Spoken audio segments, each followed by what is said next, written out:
این رفیقم محسن ادعا کنیم میدونم یه عبدالی و چاگی بزنی صورتت بیا پایین. جان ببین قطعا که میخوام بذار برنامه امشبش تموم کنه رو زانو بفرستش خونه.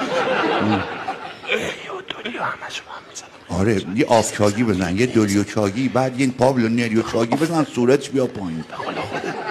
یه هلیکوپتری میزنم، یه هلیکوپتری، بعدم یه فیلیپینی بزن که وسط فیلیپین بیاد پایین. باید ای چون کاکاش چپوندتش اینجا، تو برعکس یه لغات بزن کلان بیفته او وردمه. چی کار داری میکنی؟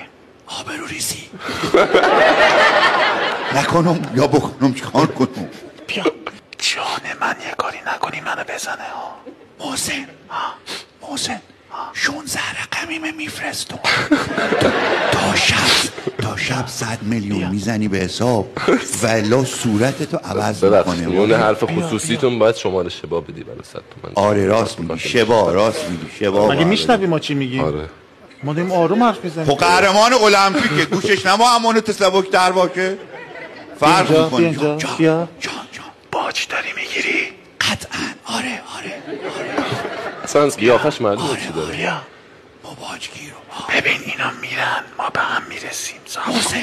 محسن غلط کردم